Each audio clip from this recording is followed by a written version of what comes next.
আচ্ছা, পাকিস্তান তো মাঝে মধ্যে আবেগী হয়ে যায়, যদি হয় আমাদের হচ্ছে ইন্ডিয়ার বাইরে। এবার আপনি সাইবেরিয়ানের দিয়ে লিখলে সমস্যা নেই।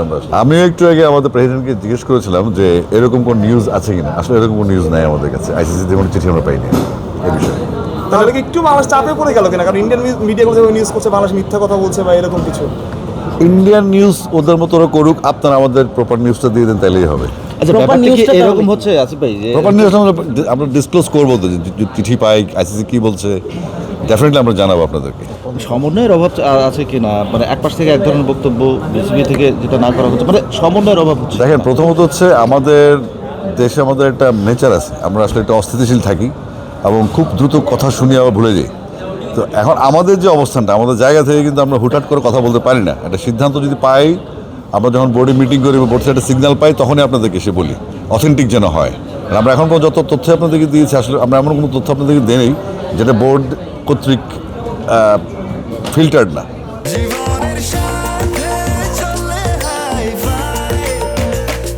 স্বাস্থ্যকর অল টাইম হানিকম, সব সময় অল টাইম হেলদি লাইফ। সেজন্য বলছি যে আমাদের এখন পর্যন্ত আমরা আইসিসি চিঠি অপেক্ষা আছি ভেন্যু নিয়ে। আর অন্যান্য যে সাইডে আলাপ হচ্ছে সেটার সাথে তো আমরা বোর্ডের পক্ষ থেকে অথেন্টিক কথা বলতে পারবো না। যে বোর্ড যেটা কি এক্সপেক্ট করছেন আইসিসির কাছ থেকে, ব্যাপারটা কি এরকম যে বাংলাদেশ একটু ছাড় দেবে, তারাও একটু আগাবে, এরকম ওই রকম কিছু না। আমাদের মূল ফোকাস হচ্ছে আমাদের দর্শক, মিডিয়া এবং আমাদের প্লেয়ার যারা খেলবে। বিশেষ করে অনেকেই প্রথম জীবনে হয়তো ওয়ার্ল্ড কাপ T20 ম্যাচ খেলবে এবং ওয়ার্ল্ড কাপের ভিশনটা যেটা, মানে একটা প্লেয়ারের স্বপ্ন, তো আজন্ম স্বপ্ন যে আমরা একটা ওয়ার্ল্ড কাপ বড় আসরে খেলবো, বড় পর্দায় মানুষ দেখবে, সারা পৃথিবী দেখবে। তো সেই জায়গাটা একটু মন খারাপের জায়গা আছে যে আমাদের প্লেয়াররা একটু অনিশ্চয়তা থাকলে আমরা অনিশ্চয় থাকি। তো আমরা আশা করছি যে আমাদের যে সমস্ত আউটকামগুলি আছে যুক্তির, সেখান থেকে আমরা আশা করছি ভেন্যু পেয়ে যাব, আমরা আশাবাদী। ভেন্যুটা কি ইন্ডিয়াতে পাবো না শ্রীলঙ্কাতে পাবো? তাহলে আমরা তো শ্রীলঙ্কার কথাই প্রথম থেকে বলছি, শ্রীলঙ্কার কথাই বলছি। এখন ওরা যেটা বলছে যে ইন্ডিয়ার দুই ভেন্যু, চেন্নাই এবং ভাইজ্যাক, এইটা নিয়ে আপনাদের মধ্যে কোনো কথা হয়েছে কিনা? না, এটা নিয়ে আমাদের প্রেসিডেন্ট খুব স্পষ্টভাবে বলেছেন যে ইন্ডিয়ার ভিতরে অন্য ভেন্যুটা কিন্তু ইন্ডিয়ার ভিতরেই। তো সুতরাং আমরা তো ওখানে যাচ্ছি না এখন। ওনার কাছে কি তাহলে সবার আগে দেশ?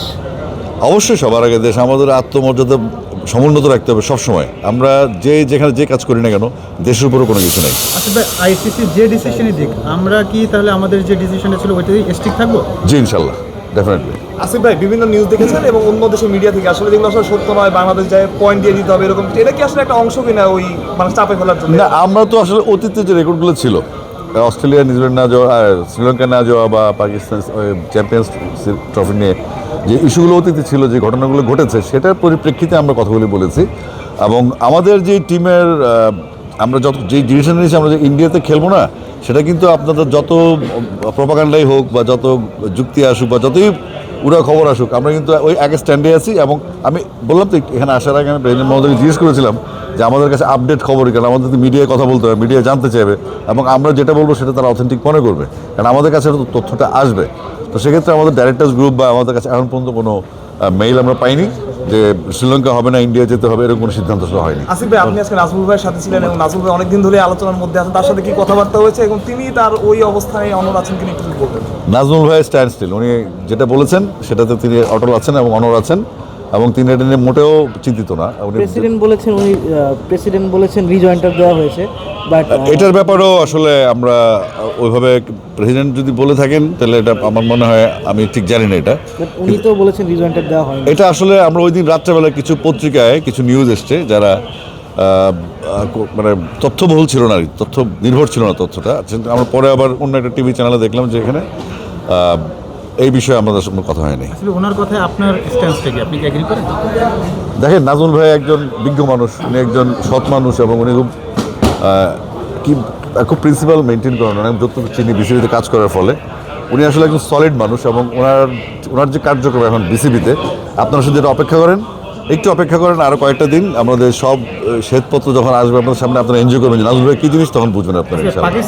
পাকিস্তান বোর্ড তাদের দেশে আইসিসির খেলা, বাংলাদেশ খেলা নেওয়ার ব্যাপারে আপনি এই বিষয়ে জানেন কি? আচ্ছা, পাকিস্তান তো মাঝে মধ্যে আবেগী হয়ে যায়, যদি হয় আমাদের হচ্ছে ইন্ডিয়ার বাইরে। এবার আপনি সাইবেরিয়ানের দিয়ে লিখলে সমস্যা নেই, আমরা আসলে নো প্রবলেম। থ্যাংক ইউ ভাই। থ্যাংক ইউ সো মাচ আমাকে